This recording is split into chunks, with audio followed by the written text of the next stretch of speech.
मंजिलें उन्हीं को मिलती है जिनकी जिंदगी सफर में होती है। दोस्तों, मंजिलें उन्हीं को मिलती है जिनकी जिंदगी सफर में होती है। छोड़ देते हैं जो कारवां, किस्मतें उन्हीं की सोती है। नमस्कार दोस्तों, मैं हूं नितेश राठौर। आज आपके लिए फिर से एक इंस्पिरेशनल स्टोरी लेकर के आया हुआ हूं। स्टोरी का जो टाइटल है आपने थंबनेल में देख ही लिया होगा, मैं फिर बता दे रहा हूं। उसका टाइटल है सफलता नजरिया बदलने की। तो दोस्तों, जो आज कहानी हम आपको सुनाने जा रहे हैं, यदि आपने उसको पूरा सुना तो हो सकता है आपका भी नजरिया पहले से और अच्छा बदल जाए। जैसा आप समाज के बारे में, अपने बारे में सोचते थे, हो सकता है उससे कहीं अधिक आप अपने लिए अच्छा सोचने लगे। दोस्तों, ये कहानी शुरू करने से पहले मैं आपको कुछ बताना चाहूँगा। हमारी लाइफ में दोस्तों हम बहुत कुछ करना चाहते हैं। दोस्तों, हम लोग बहुत कुछ करना चाहते हैं, लेकिन किसी न किसी वजह से हम लोग कर नहीं पाते हैं। कहीं ना कहीं हम लोग परिस्थितियों को दोष देते हैं कि काश, जैसे कि एक विद्यार्थी होता है, यदि वो कमजोर वर्ग से है, मध्यम वर्ग से है, तो उसका नजरिया क्या होता, काश मेरे पास पैसा होता, मैं ट्यूशन लगवा लेता, तो हो सकता है मेरे पास और अच्छे नंबर आ जाते, मैं अच्छे तरीके से फर्स्ट डिवीजन पास होता। बहुत सारे लोग मार्केटिंग यदि करते हैं तो वो लोग सोचते हैं यदि मेरे पास ये इंस्ट्रूमेंट होता, ये चीज़ मेरे पास होती, तो मैं और अच्छे तरीके से अपने बिजनेस को डेवलप कर सकता। तो दोस्तों, ये सब खेल जो होता नज़रिया का होता है। ऐसा कुछ भी नहीं है कि आपके पास ये चीज़ होती तो आप सफल ही हो जाते। तो कहानी को दोस्तों शुरू करते हैं। कहानी स्टार्ट होती है, एक व्यक्ति होता है, रमेश नाम का जो व्यक्ति होता है, वो अमेरिका में रह रहा होता है। वो बहुत ही कम पढ़ा लिखा होता है। ये समझ लीजिए कि वो लगभग वो अंगूठा टेक ही होता है, पढ़ने लिखने में लगभग वो जीरो ही होता है। होता क्या है दोस्तों, वो नौकरी के लिए एक ऑफिस में जाता है, क्योंकि वो अमेरिका में रह रहा था। तो नौकरी के लिए एक ऑफिस में जाता है, वहाँ बोलता सर मुझे जॉब चाहिए है। तो वहाँ का जो मैनेजर होता है वो कहता है कि हमारे पास जॉब तो सफाई कर्मचारी की ही है। तो बोला कोई दिक्कत नहीं, मैं कर लूँगा। तो बोला ठीक है, मैं आपको एक काम दे रहा हूँ, आपको ये सफाई करनी है। तो रमेश ने क्या किया, जो उसको काम सौंपा गया था उसको बहुत ही बेहतरीन तरीके से, अच्छे तरीके से साफ सफाई कर दी। ये देख करके मैनेजर खुश हो गया, बोला यार तुम्हारा काम तो बहुत ही ज़बरदस्त है, ठीक है मैं तुमको जॉब देता हूँ, मुझे लगभग आपको ये 20,000 सैलरी मिलेगी। तो मैनेजर ने कहा रमेश से, एक काम करिए, आप हमको अपनी ईमेल आईडी दीजिए। बोला सर मेरे पास तो ईमेल आईडी है नहीं। तो रमेश ने कहा सर मेरे पास ईमेल आईडी नहीं है। तो मैनेजर ने कहा कि अरे ईमेल आईडी नहीं तो मैं आपको ज्वाइनिंग लेटर कैसे भेजूंगा, क्योंकि हम किसी को अपॉइंटमेंट जो देते हैं या ज्वाइनिंग देते हैं वो ईमेल के थ्रू ही देते हैं। आप हमको ईमेल आईडी दीजिए तभी आपको ये जॉब मिल पाएगी। तो रमेश ने कहा सर मेरे पास ईमेल आईडी तो है नहीं। तो बोले तब तो आपको जॉब नहीं मिल पाएगी। रमेश वहाँ से निकल आया, हताश होकर निकल आया कि यार बताओ मेरे पास ईमेल आईडी ही नहीं, मुझको जॉब ही नहीं मिलेगी। अब देखिए दोस्तों, यहाँ नजरिए की बात हम करते हैं। इस वहाँ से निकल लेता ऑफिस से और निकलता बाहर है, और वहाँ देखता है कि एक औरत बहुत ही बुजुर्ग होती है। वो एक सब्जी वाले से कह रही होती भैया आपके पास टमाटर है क्या। तो सब्जी वाला कहता मेरे पास टमाटर नहीं। तो औरत कहती भैया मैं चलने में असमर्थ हूँ, टमाटर हो तो दे दीजिए।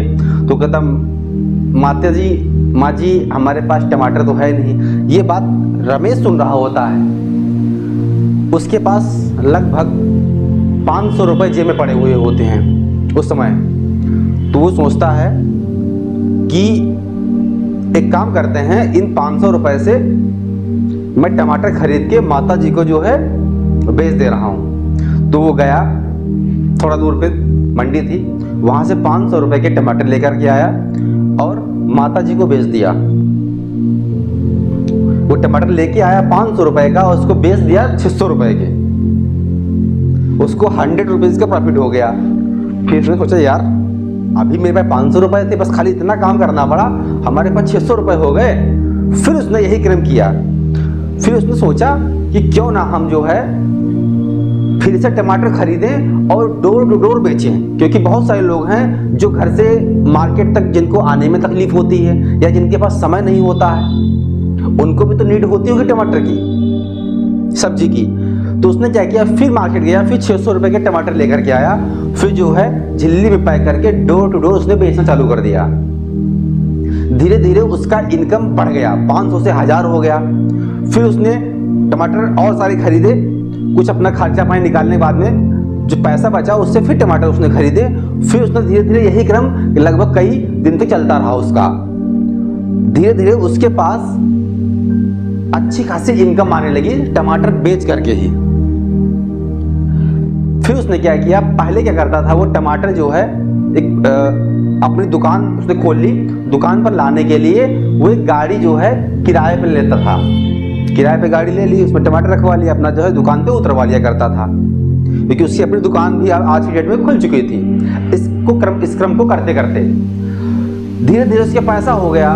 उसने खुद की अपनी एक गाड़ी खरीद ली जो मंडी से उसके दुकान तक सामान लेके आती थी, और एक ड्राइवर भी रख लिया अपने लिए, अपनी गाड़ी के लिए, जो उस गाड़ी को ड्राइव करता था।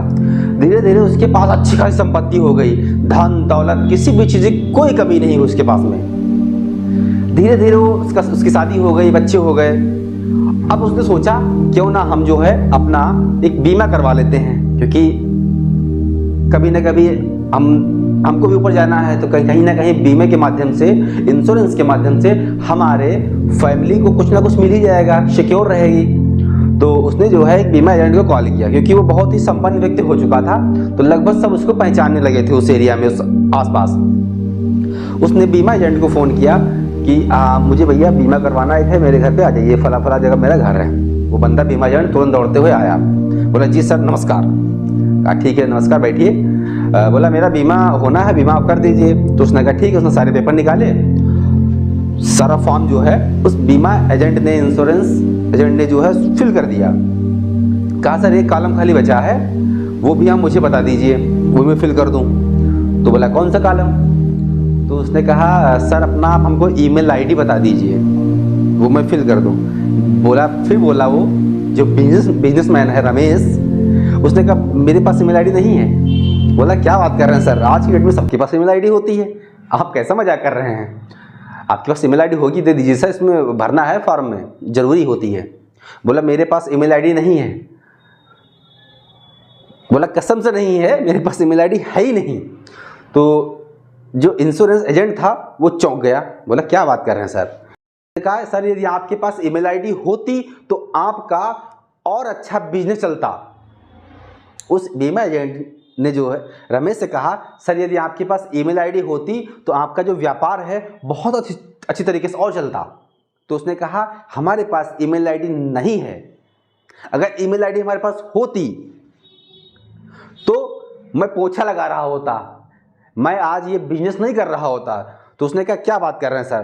तो उस रमेश ने अपनी पूरी कहानी उस बीमा एजेंट को सुनाई कि ऐसा ऐसा मेरे साथ हादसा हुआ था, मैं जॉब के लिए गया था, मुझसे ईमेल आईडी मांगी गई, यदि मेरे पास उस समय ईमेल आईडी होती तो मैं वहाँ सेलेक्ट हो ही चुका था, सिर्फ मैं वहाँ से निकाला इसलिए गया क्योंकि मेरे पास ईमेल आईडी नहीं थी। ये सुनकर बीमा एजेंट के होश उड़ गए, बोला क्या बात कर रहे हैं सर?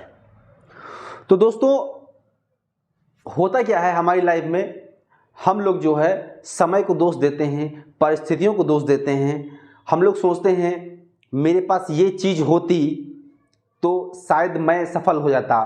यदि कोई भी, बहुत सारे लोग होते मार्केटिंग करते हैं, उनके पास बाइक नहीं होती है, वो लोग सोचते हैं अगर बाइक होती तो मैं और अच्छी तरीके से मार्केटिंग कर सकता। लेकिन हो सकता है आपके पास बाइक इसलिए नहीं है क्योंकि हो सकता है आप बाइक से भी बड़ी, बाइक से भी अच्छी चीज भविष्य में ले सकते हैं। तो सब कुछ होता दोस्तों नजरिया का होता है। हम लोग कहीं ना कहीं किसी ना किसी क्षेत्र में काम करते हैं और दोष देते रहते हैं खुद को, मेरे पास ये नहीं, मेरे पास वो नहीं। बहुत सारे लोग ऐसे हैं जिनके जो जीरो से हीरो बने हैं सिर्फ अपनी सोच से। क्योंकि दोस्तों किस्मतें भी उनका ही साथ देती हैं जो कर्म को महत्व देते हैं। आप कर्म कीजिए, आप समय के साथ चलिए, खुद से लड़िए, सफलता तो मिलेगी ही मिलेगी आपको। तो दोस्तों कहानी अच्छी लगी हो तो हमारी कहानी और हमारी वीडियो को लाइक कीजिएगा, शेयर कीजिएगा और हमारे चैनल को सब्सक्राइब करना बिल्कुल नहीं भूलिएगा। मिलते हैं दोस्तों एक नई कहानी के साथ में। जय हिंद।